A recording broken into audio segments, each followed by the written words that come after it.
Top-down approach at bottom-up approach sa pagharap sa mga suliraning pangkapaligiran. Ang mga hamong pangkapaligiran tulad ng pagbabago ng klima, polusyon, pagbaha at pagkasira ng biodiversity ay nangangailangan ng mga komprehensibong solusyon na dapat bigyan ng agarang aksyon upang maiwasan at mabawasan ang epekto nito sa mga mamamayan at pamayanan. Mayroong dalawang pangunahing approach ang maaaring gamitin sa pagtugon sa mga isyong ito. Una ay ang top-down approach.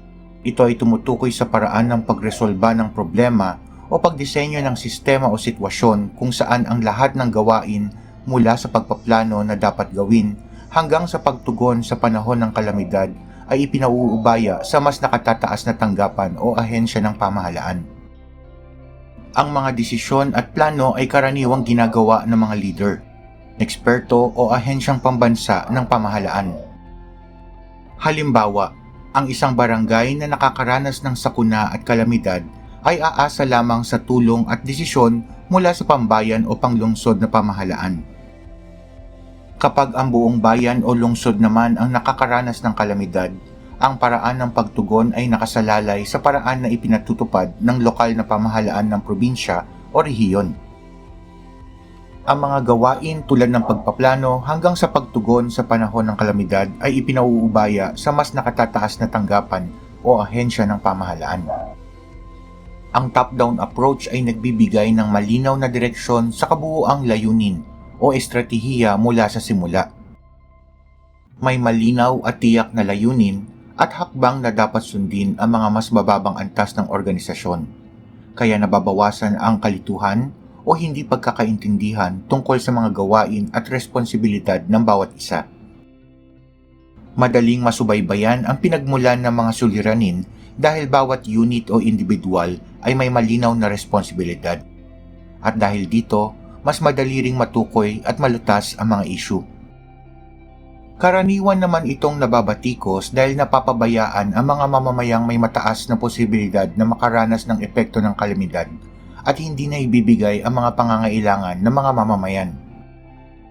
Kadalasan, ang pananaw lamang ng namumuno ang nabibigyang pansin sa paggawa ng plano kung kaya't limitado ang pagbuo sa disaster management plan. Hindi nabibigyan ng pansin ang mga karanasan, pananaw at pangangailangan ng mga mamamayan.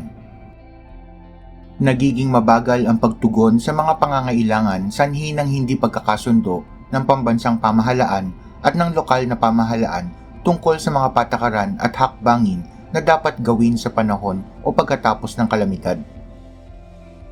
Samantalang ang bottom-up approach ay isang paraan ng paglutas ng suliraning pangkapaligiran o pagdisenyo ng sistema na sinisimulan ng mga mamamayan at ibang sektor ng lipunan mula sa ibaba upang tukuyin, suriin at lutasin ang mga suliranin at hamon sa kapaligiran na nararanasan ng pamayanan.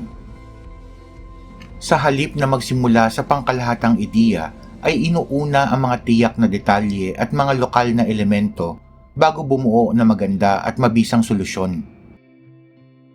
Halimbawa, sa isang barangay na nais magpatupad ng proyekto para sa pagpapaganda ng kanilang sistema ng patubig, imbes na manggaling ang plano sa itaas, ang mga residente mismo ang magsisimula sa pagpaplano. Sila ang nakikipag-usap sa barangay officials, nagbibigay ng mga ideya at solusyon batay sa kanilang karanasan, at nagtutulungan upang makabuo ng plano na angkop sa kanilang pangangailangan. Ang pagtukoy, pag-aanalisa at paglutas sa mga suliranin at hamong pangkapaligiran na nararanasan sa isang pamayanan ay nagmumula sa mga mamamayan at iba pang sektor ng pamayanan. Ang pamumuno ng lokal na pamayanan ang pangunahing kailangan para sa grassroots development, kasama na ang lokal na pamahalaan, pribadong sektor at mga non-government organization. Nabibigyan ng pansin ang magkakaibang pananaw ng iba't ibang grupo sa isang pamayanan na makakatulong sa paglaban sa mga hazard at kalamidad. Ang karanasan at pananaw ng mga taong nakatira sa isang disaster-prone area ang nagiging pangunahing batayan ng plano. Ang pagkilala sa mga pamayanang may maayos na pagpapatupad ay isa sa mga salik upang may pagpatuloy ang matagumpay na bottom-up approach. Kailangan ang maingat at responsableng paggamit ng mga tulong pinansyal. Magtatagumpay lamang kapag malawakan ang partisipasyon ng mga mamamayan sa komprehensibong pagpaplano at pagbuo ng desisyon. May limitadong pananaw kaya't hindi agad nakakapagbigay ng agarang pagtugon. Ang pag-apruba ng mga desisyon mula sa bottom-up ay maaaring magtagal at magdulot ng pagkaantala sa proyekto. Top-down approach at bottom-up approach sa pagharap sa mga suliraning pangkapaligiran.